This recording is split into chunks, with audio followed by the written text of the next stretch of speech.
출애굽기 15장 22절로 27절까지의 말씀을 여러분들이 찾으셨으면 한 절씩 교독하도록 하겠습니다. 제가 먼저 22절부터 교독합니다. 모세가 홍해에서 이스라엘을 인도하며 그들이 나와서 수르 광야로 들어가서 거기서 사흘 길을 걸었으나 물을 얻지 못하고 마라에 이르렀더니 그곳 물이 있어서 마시지 못하겠으므로 그 이름을 마라라 하였더라.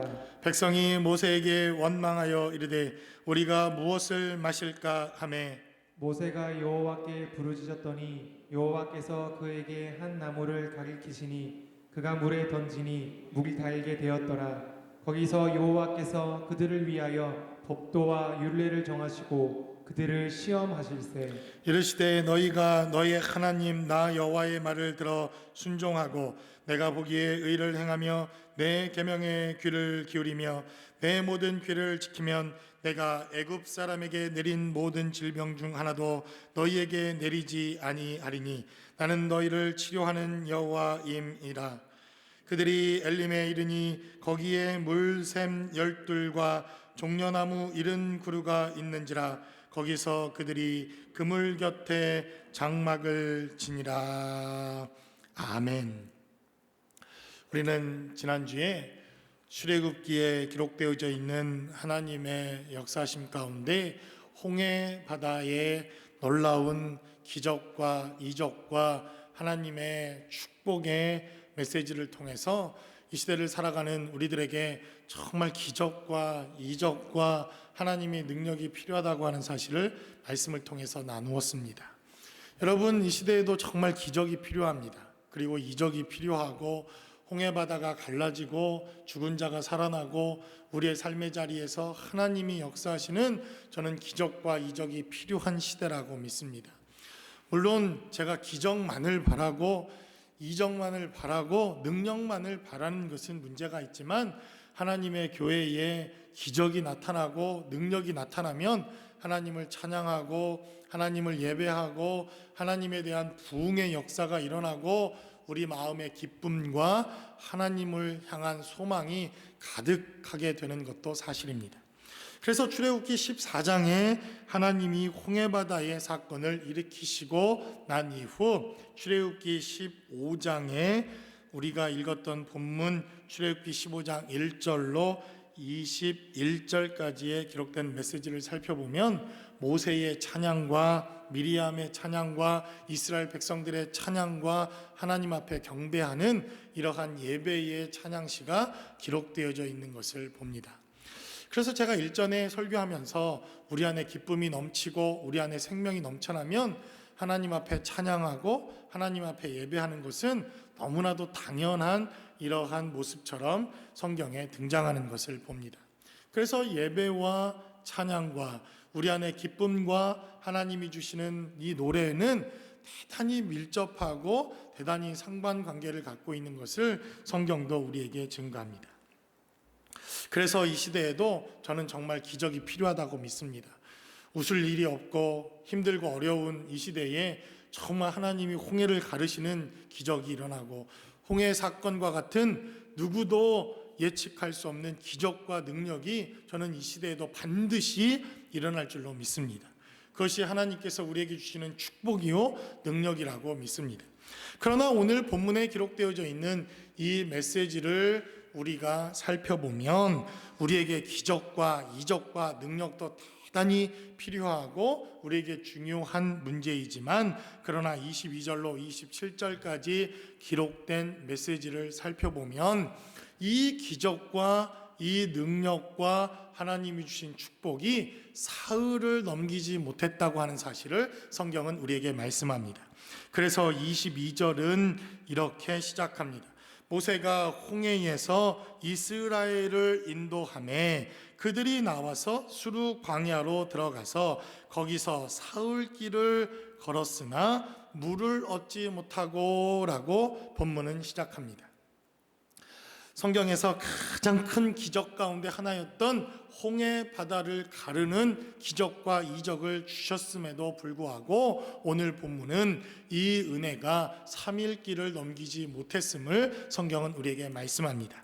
그러므로 오늘 본문이 기록하고 있는 이 하나님의 말씀을 통해서 이 시대에 우리에게 기적도 필요하고 능력도 필요하고 하나님이 주시는 엄청난 은혜와 축복도 필요하지만, 그러나 이 축복을 우리가 날마다 간직하고 이기고 승리하기 위한 하나님의 은혜와 생명의 메시지는 무엇이었는지 본문이 기록하고 있는 하나님의 말씀을 통해서 우리가 함께 나누어 보기를 원합니다. 첫 번째로 본문은 우리에게 증거하기를, 오늘 본문에 기록된 메시지를 통해서 어제의 은혜가 오늘 살아가는 우리의 영적 삶을 보장하지 않는다고 하는 사실을 우리는 기억해야 한다는 것입니다. 여러분, 오늘 본문에 기록되어져 있는 22절은 이렇게 증가합니다. 모세가 홍해에서 이스라엘을 인도하며 그들이 나와서 수르 광야로 들어가서 거기서 사흘 길을 걸었으나 물을 얻지 못하고 라고 성경은 이렇게 증가합니다.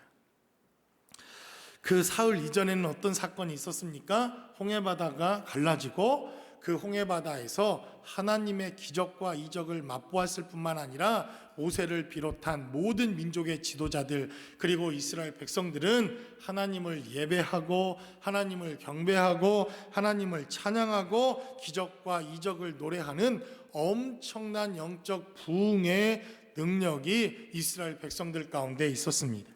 그러나 그들은 이제 사흘 길을 광야 수르라고 하는 수르 광야로 들어옵니다.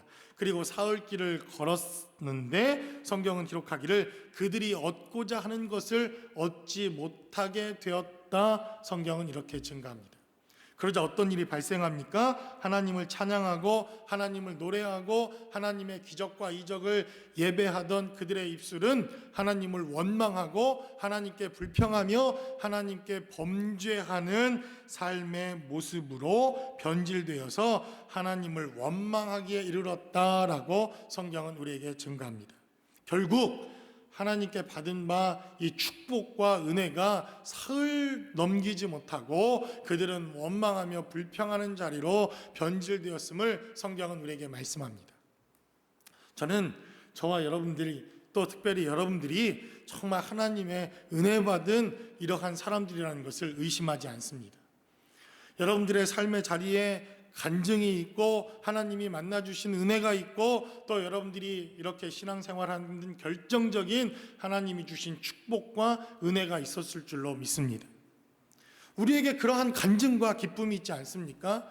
우리는 그러나 오늘 본문에 기록된 메시지대로라고 한다면 그러한 간증이 우리가 하나님을 예배하게 하고 찬양하게 하고 하나님 앞에 나오게 되는 계기가 되었지만, 그러나 앞으로 우리가 살아내야 할 인생의 여정과 영적 삶에 있어서 그것이 날마다 삶의 자리를 보장해 줄 수 없다고 하는 사실을 인정하는 것, 이것으로부터 우리의 영적 삶, 특별히 광야의 삶의 자리가 시작되어야 함을 성경은 우리에게 말씀한다는 것입니다.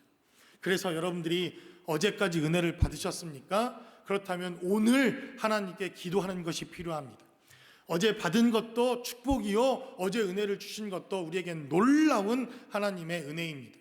그러나 오늘 우리가 받아야 할 하나님의 축복과 은혜가 있다는 것입니다. 그래서 여러분들이 잘 아시는 것처럼 출애굽기 15장 다음에 16장의 메시지가 등장을 하는데 그 16장의 메시지는 만나 사건입니다.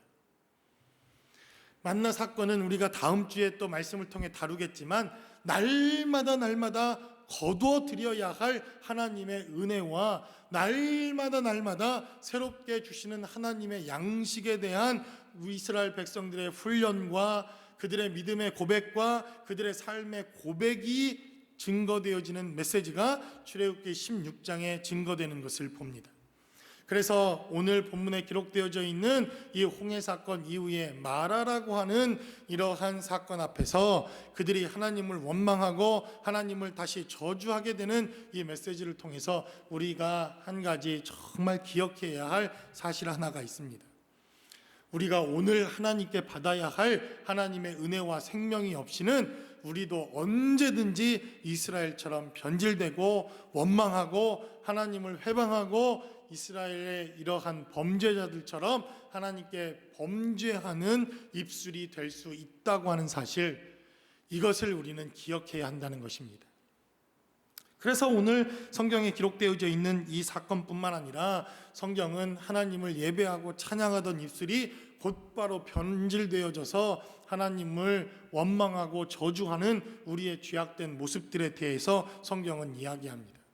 예수님께서도 예루살렘에 입성하지 않습니까? 마지막 예루살렘에 입성하시는 예수님을 향해서 많은 이들은 자신의 겉옷을 벗어 던지고 나귀를 태우시고 또 이 땅에 입성하시는, 예루살렘에 입성하는 주님을 향해서 환호하고 예배하고 소리 지릅니다.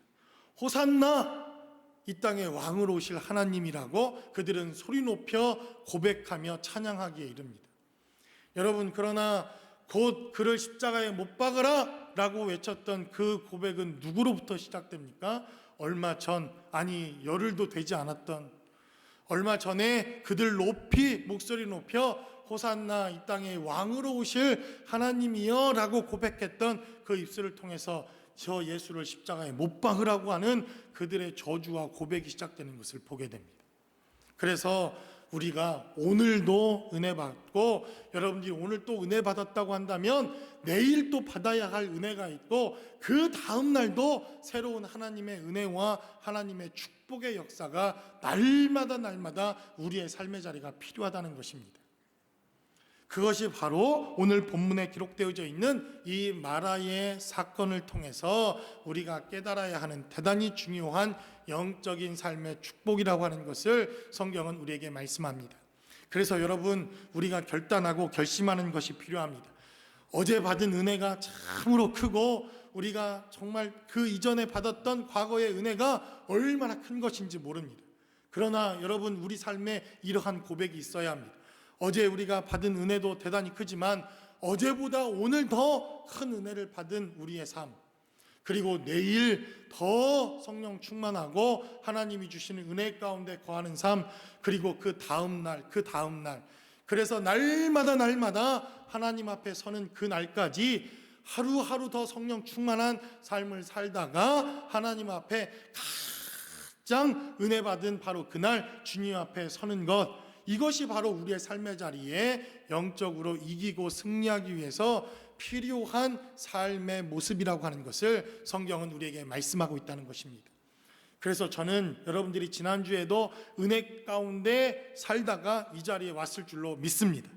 그러나 이번 한 주간에도 더 큰 은혜로 살아가셨다가 하나님이 주시는 놀라운 생명의 역사 가운데 거하실 수 있는 저와 여러분들의 삶의 자리가 모두 되실 수 있기를 주님의 이름으로 간절히 축원합니다. 그래서 오늘 본문은 오늘 기록된 대로 그들이 사흘 길을 걷고 그들이 원하는 것을 얻지 못하게 되어지자 다시 원망하는 입술, 불평하는 입술, 하나님께 범죄하는 입술이 될 수밖에 없는 우리의 본질적인 모습을 성경은 우리에게 증거합니다. 두 번째로 오늘 본문이 기록하고 있는 말씀을 통해서 우리가 깨닫게 되는 영적인 교훈은 바로 마라의 쓴물 앞에서 우리의 삶의 모습을 돌아봐야 할 필요가 있다는 것입니다. 오늘 본문에 기록된 메시지를 살펴보니까 이제 그들은 원망하며 불평하며 모세에게 원망하고 하나님께 원망하기 시작합니다.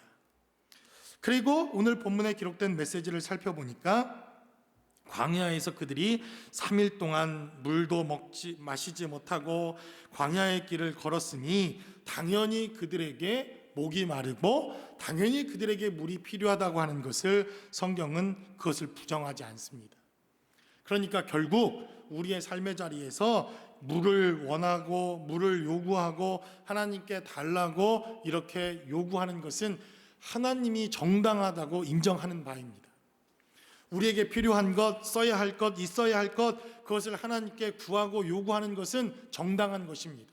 먹어야 하는 것, 입어야 하는 것, 우리에게 필요한 것을 하나님께 달라고 요구하고 하나님께서 우리의 삶의 자리를 들어주시기 위해 하나님이 필요한 것들을 채우시는 것, 저는 이것을 하나님께 묻고 구하는 것은 당연한 것이라고 하는 것을 성경도 부인하지 않는다는 것입니다.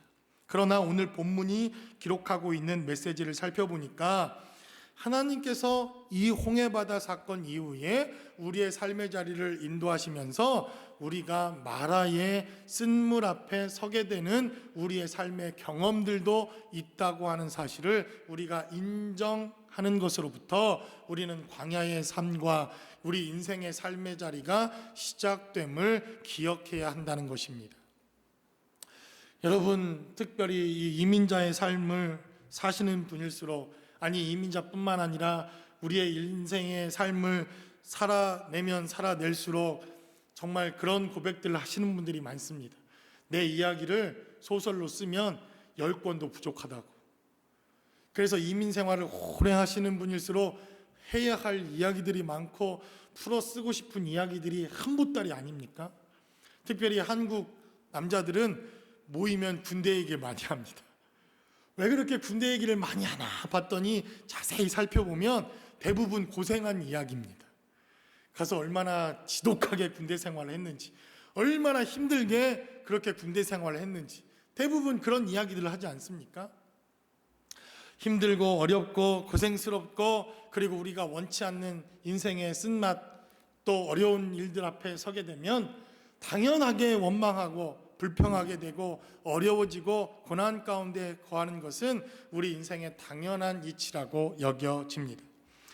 그래서 오늘 본문에 기록된 메시지대로 우리가 삶의 자리에서 필요한 것, 우리가 원하는 것, 우리가 얻어야 될 것들이 있는 인생들이지만, 그러나 그러한 인생 앞에서 우리가 종종 만나게 되는 삶의 현실은 마라와 같은 삶의 현실을 경험할 수밖에 없다고 하는 것이 우리의 인생이라고 하는 것을 우리는 기억해야 한다는 것입니다.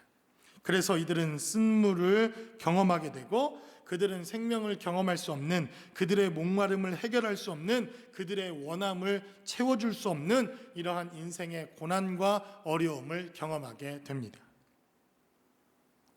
그래서 이 마라라고 하는 이 이름 또 한 번 성경에 등장하지 않습니까? 우리가 잘 아는 룻기라고 하는 이러한 성경에 마라라고 하는 이러한 단어가 다시 한번 등장합니다. 거기에서 나옴이라고 하는 이 여인이 이민을 결심합니다. 아마 이렇게 이민을 결심한 분들 가운데 그래도 좀 더 이민을 결심할 때는 뭔가 나은 삶, 뭔가 조금 더 이보다는 좋은 삶, 그리고 우리 자녀들에게 조금 더 좋은 환경을 우리가 물려주고 싶고 그러한 이유들 때문에 대부분 많은 이민을 결정하지 않습니까?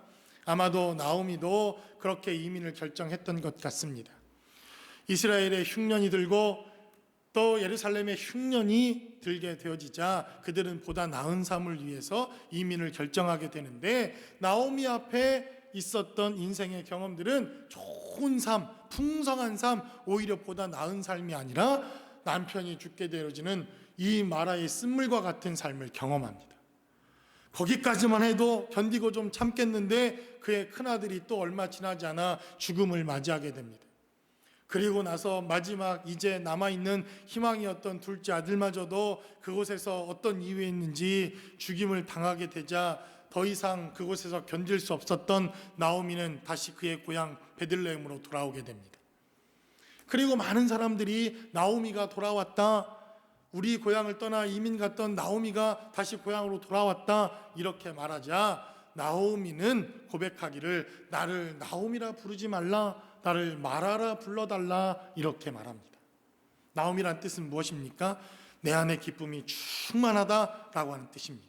기쁨이라고 하는 뜻입니다. 우리 자매들 이름 가운데도 기쁨이가 있잖아요. 나오미라고 하는 뜻이죠. 그런데 나오미가 얼마나 인생의 썩은 맛을 보았는지 그의 삶에, 그의 영혼은, 그의 마음은 늘 쓴뿌리가 넘쳐나고 이 안에 자신의 삶에 경험했던 삶의 고단함과 아픔 가운데 자신을 마라라고 불러라 이렇게 고백하는 것을 봅니다. 그래서 이 마라라고 하는 것, 얼마나 쓰고 얼마나 고달프고 얼마나 힘겨운 우리네 인생을 대변하는 것인지 성경도 그것을 부인하지 않는다는 것입니다. 그래서 하나님께서도 우리네 인생들 가운데 이 마라와 같은 인생의 고난과 아픔과 고통을 하나님이 외면하시는 분이 아니라 우리가 겪고 있는 이 마라의 사건을 하나님도 인정해 주시고 우리도 얼마든지 마라의 고통 가운데 있을 수 있다고 하는 사실을 하나님도 인정해 주신다는 것입니다. 그러나 우리가 마라의 고난과 고통 가운데 머물기만 한다면 사실 우리는 좋은 인생이 아닐 수도 있습니다. 성경은 우리에게 증거하기를 이 마라의 쓴물 앞에 섰던 이스라엘 백성들 가운데 25절은 이렇게 증거합니다. 모세가 여호와께 부르짖었더니 여호와께서 그에게 한 나무를 가르치시니 라고 성경은 기록합니다. 여러분, 마라의 쓴물을 통해서 이들은 자신들의 갈증을 해결할 수 없었습니다. 그 누구도 생명의 역사를 다시 시작할 수 없었던 그 마라의 쓴물에 어떤 나무는 깊게 뿌리를 박고 여전히 그곳에서 생존하고 있었던 나무가 있었다는 사실을 우리는 주목해야 합니다. 어떤 이들에게는 쓴물이요, 어떤 이들에게는 생명을 시작할 수 없는 물이었지만 그러나 어떤 나무는 그 쓴물에도 뿌리를 내리고 생명의 역사를 계속 영위하고 있었다는 것입니다. 그리고 더 나아가 그 물에 뿌리 박고 살았을 뿐만 아니라 이제 그 나무를 던지니 물에 던지니 물이 어떻게 됩니까? 물이 달게 변했다. 성경은 이렇게 말합니다. 그러니까 쓴 물이 단물로 변화됐고 죽음의 물이 생명의 물로 변화되어지는 역사가 마라라고 하는 이 사건 앞에서 등장합니다. 그래서 많은 성경학자들이 굳이 성경학자가 아니더라도 여러분들이 성경을 보면 바로 이분이 예수님이구나 하는 걸 알 수 있겠죠. 이분은 예수님의 생명이구나, 하나님의 역사구나 하는 것을 우리는 짐작해 볼 수 있습니다.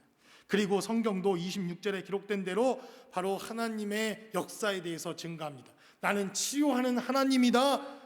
내 명령을 지키고 내 규례를 지키고 내 말씀 가운데 거하기만 하면 마라의 쓴물도 단물로 변할 수 있다고 하는 사실을 성경은 우리에게 증거하고 있다는 것입니다. 여러분, 이 코로나 팬데믹 많은 이야기들이 있습니다. 1년도 되지 않는 이 사건 속에 얼마나 많은 이야기들이, 많은 이러한 또 스토리들이 우리 주변과 우리 삶의 자리에 있는지 모릅니다. 그리고 이제는 한 몇 개월 정도가 지나니까 이제 어떻게 생활해야 하는지, 그리고 어떻게 살아가야 되는지 그래도 조금은 지혜가 생기고 삶의 모습들을 그래도 찾아가는 그러한 과정 가운데 있다고 믿습니다. 그래서 여러분, 코로나 블루라고 하는 이야기 들어보셨죠? 코로나 블루, 코로나 우울증, 코로나 때문에 생긴 우울증, 코로나 때문에 생긴 여러 가지 답답함들, 그래서 병명에 코로나 블루라고 하는 병명이 다시 새롭게 등재가 됐습니다. 그런데 지난주부터 코로나 블루를 넘어서 코로나 블랙이라고 하는 단어가 다시 생기기 시작했습니다. 이제 블루를 넘어서 코로나 블랙이라고 말합니다. 한치 앞도 알 수 없고 남모르는 분노와 이 안에서 치밀어 오르는 분노와 쓴물이 올라오는 것들을 우리 주변에서도 종종 경험하게 됩니다. 저도 그런 게 있더라고요. 가만히 있다가 확 뭔가 올라오고, 가만히 있다가 막막해지기도 하고, 도대체 어떤 일이 발생할지 하나님께 기도하지만 그 다음을 알 수 없어서 막막한 모습들, 그리고 낙심되는 모습들, 뭔지 모르는 우울감과 뭔지 모르는 하나님에 대한 원망한 마음들이 이 마음 가운데 생기는 것도 사실입니다. 그러다가 애들이 집에 있지 않습니까? 애들이 조금만 뭐래도 신경이 날카로워서 그냥 거기까지만 하겠습니다. 제가 늘 그런 줄 아시더라고요. 한 일주일에 대부분은 참 좋은 아빠입니다. 할렐루야. 이 마음에 쓴뿌리가 일어나고 쓴물이 올라오는 것을 우리도 경험하지 않습니까? 그러나 성경은 말합니다. 그 쓴물 가운데도 뿌리를 내리고 뿌리를 받고 거기서 생명을 잉태하는 나무가 있었을 뿐만 아니라 더 한 걸음 나아가 그것을 고치고 치료하고 생명의 역사로 바꾸고 하나님의 은혜로 바꾸는 삶의 모습이 있었다는 것입니다. 저는 이것이 그리스도임을 부정하지 않습니다. 이 예표가 그리스도요, 이 나무는 그리스도를 가르친다고 믿습니다. 또 어떤 분들은 이것이 십자가의 모델이요 십자가라고도 가르칩니다. 저도 그것을 인정하고 믿습니다. 그러나 우리가 이것을 그리스도요 십자가로만 한정하지 않고 우리는 좀 더 확장해야 할 필요가 있다고 믿습니다. 바로 주의 십자가를 경험한 우리들, 하나님의 은혜대로 살아가는 그리스도인들, 하나님의 말씀대로 살아내는 하나님의 백성들, 바로 하나님께서 우리에게 요구하시고 있는 삶의 모습이라고 저는 믿습니다. 그리고 이 코로나 시대에 코로나 블루를 넘어 코로나 블랙이라고 불리워지는 이 시대에 아무도 희망을 줄 수 없고 아무도 고칠 수 없고 아무도 희망과 소망을 말할 수 없는 이때에 우리 그리스도인들이 던져야 할 중요한 삶의 메시지라고 믿습니다. 그래서 바로 이 마라가 필요하고 바로 이 마라 앞에 서야 하는 우리의 삶의 사명이 필요하고 우리도 마라 앞에 서서 하나님의 말씀과 은혜와 생명대로 살겠다고 작정하는 사명자들이 저는 이 시대에도 필요하다고 믿습니다. 저와 여러분들의 삶의 자리에 이러한 사명과 소명과 하나님의 은혜가 넘쳐서 비록 그것이 쓴물이요 비록 그것이 생명이 없는 죽음의 삶의 모습이라 할지라도 그것을 살리고 고치는 하나님의 은혜와 축복이 저와 여러분들의 삶의 자리에 늘 함께 하실 수 있기를 주님의 이름으로 간절히 축원합니다. 그래서 여러분들 그냥 누가 한마디 하고 누가 툭 던져서 안에서 쓴물이 올라오고 쓴 말을 내뱉거든 그냥 지금은 그분과 말을 섞고 대거리하는 게 미련한 겁니다. 어쩔 수 없습니다. 이 안에서 올라오는 쓴물이 있을 수밖에 없는 시대입니다. 여러분 그렇지 않습니까? 얼마나 괴롭겠습니까? 얼마나 고통스럽겠습니까? 얼마나 말할 수 없는 고난과 고통의 시간들인지 정말 상상을 초월하는 일들이 우리 주변에서 실제로 일어나고 있는 시간들입니다. 그래서 오늘 본문에 기록되어져 있는 27절의 메시지는 너무너무나도 우리에게 중요한 메시지를 증가합니다. 마지막으로 세 번째, 그래서 성경은 우리에게 증가하기를 마라와 엘림 사이의 거리가 너무나도 중요하다고 성경은 우리에게 증가합니다. 27절은 증가하기를 그들이 엘림에 이르니 거기에 물샘 12과 종려나무 70그루가 있는지라 거기서 그들이 그물 곁에 장막을 쳤다. 성경은 이렇게 증가합니다. 오늘 이제 이스라엘 백성들은 홍해를 건너고 홍해를 건넌 이후 그들은 수르라고 하는 광야로 들어와 사흘길쯤 걸었다. 성경은 이렇게 증가합니다. 성경학자들은 말하기를 아주 길어야 100km 그리고 100km가 되지 않는 이러한 지점에 수르 광야까지 이들이 왔을 것이다. 이렇게 말합니다.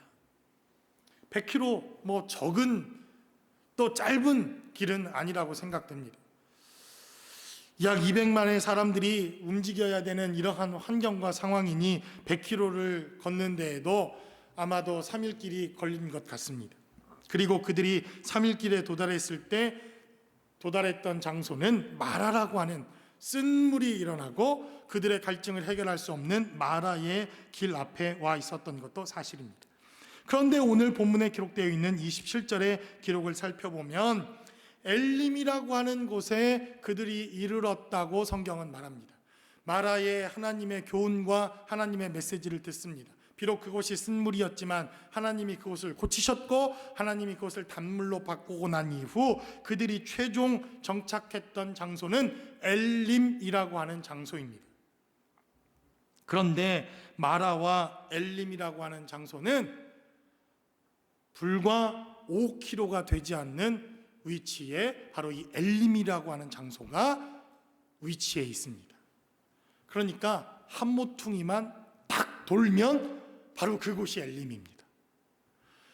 마라에 위치해 있는 그 현장과 상황에서는 엘림이 보이지 않지만 한 모퉁이만 돌아서면 바로 그 장소가 엘림입니다. 그래서 채 5마일도 되지 않는, 그러니까 채 10km도 되지 않는 그 장소, 한 모퉁이 한 발자국만 돌아서면 그곳이 바로 엘림이라고 하는 장소가 예비되어 있었다고 하는 사실을 우리는 기억해야 한다는 것입니다. 다른 말로 하면 무엇입니까? 한 걸음만 참았다고 한다. 내 안에 쓴물이 일어나고 내 안에 분노가 일어나고 내 안에 하나님에 대한 원망이 일어나고 있는 바로 그때 한순간만 참았다고 한다. 한 번만 탁 참고 그 순간 하나님께 기도하고 하나님에 대한 원망을 거둬들였다고만 한다면 그들이 만나는 장소, 그 모퉁이를 돌기만 하면 그들이 만났던 장소는 엘림이라고 하는 장소였다는 것입니다. 그래서 27절은 우리에게 증거합니다. 그들이 엘림에 이르니 거기에 물샘 12과 종려나무 70그루가 있는지라 라고 성경은 기록합니다. 엘림이라고 하는 뜻 70개의 나무라고 하는 뜻을 가지고 있습니다. 꼭 물론 이 엘림이라고 하는 장소에 70개의 나무만 딱 있다 이것은 아닙니다. 성경이 말하는 7 거기에 10배수가 더해지면 많다고 하는 뜻입니다. 엄청나게 많다고 하는 뜻입니다. 엄청나게 풍성하다고 하는 뜻입니다. 그러니까 이 엘림이라고 하는 장소는 200만의 사람들이 먹고 마시고 쉬고 그 그늘에서 오늘 본문에 기록된 대로 장막을 치고 그들이 머물기에도 충분한 장소였을 뿐만 아니라 하나님께서 안식을 주시는 장소요, 그들을 목마르지 아니하고 배부르게 하시는 장소요, 그곳에서 장막을 치고 안식과 쉼을 얻는 장소였다고 하는 것을 성경은 우리에게 말씀하고 있다는 것입니다. 여러분, 장막을 친다는 것, 이것은 대단히 중요합니다. 우리가 출애굽 사건에서부터 이 지명에 기록되어져 있는 메시지를 통해서 하나님이 어떻게 이스라엘 백성들을 인도하고 계신지 우리가 말씀을 나누고 있지 않습니까? 라암셋을 지나 숫곳이라고 하는 곳에 그들은 장막을 칩니다. 또 숫곳을 지나 그들은 에담이라고 하는 곳에 또 장막을 치게 됩니다. 에담을 지나 그들은 바알스본, 바알이 마주보고 있는, 바알이 내려다보고 있는 그곳에 지난주 장막을 쳤습니다. 그리고 이제 그들은 하나님의 인도하심을 따라 광야로 나오다가 하나님께서 어디에 장막을 치게 하시는 것이 삶의 목적이었습니까? 오늘 본문에 기록된 메시지를 살펴보면 엘림이라고 하는 그 장소에서 하나님은 그들에게 장막을 치라 말씀하셨고, 그들이 와야 할 목적지, 하나님의 인도하시는 삶의 목적지는 마라가 아니라 엘림이었다고 하는 사실입니다. 그런데 그 마라와 엘림은 한 걸음 차이였다고 하는 것을 성경은 우리에게 말씀하고 있다는 것입니다. 그래서 어쩌면 이 시대를 살아가는 우리들이 이 마라와 엘림의 이 어느 중간쯤 어디에 서 있는지도 모릅니다. 그래서 우리가 한 걸음만, 우리가 하루만, 아니 그 순간만이라도 우리가 인내하며 참아내며 하나님의 은혜를 구하면 하나님께서 저와 여러분들을 인도하시고 싶은 삶의 종착지는 마라가 아니라 오늘 본문에 기록되어져 있는 엘림이었다고 하는 사실을 기억하고 하나님의 은혜와 축복이 저와 여러분들의 삶의 자리에 함께 하실 수 있기를 주님의 이름으로 간절히 축원합니다.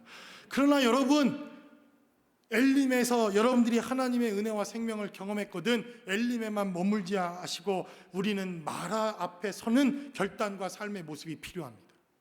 왜 그렇습니까? 우리가 아니면, 하나님의 자녀들이 아니면, 하나님의 말씀이 아니면, 하나님의 생명이 아니면, 하나님이 역사하시지 아니하면 그 마라의 쓴물은 결단코 고쳐질 수 없기 때문에 그렇습니다. 그래서 26절은 이렇게 증가합니다. 이르시되 너희가 너희 하나님 나 여호와의 말씀을 들어 순종하고 내가 보기에 의를 행하며 내 계명에 귀를 기울이며 내 모든 규례를 지키면 내가 애굽 사람에게 내린 모든 질병 중 하나도 너희에게 내리지 아니하리니 나는 너희를 치료하는 여호와임이라 라고 성경은 우리에게 증가합니다. 여러분, 지금은 마라와 같은 시대입니다.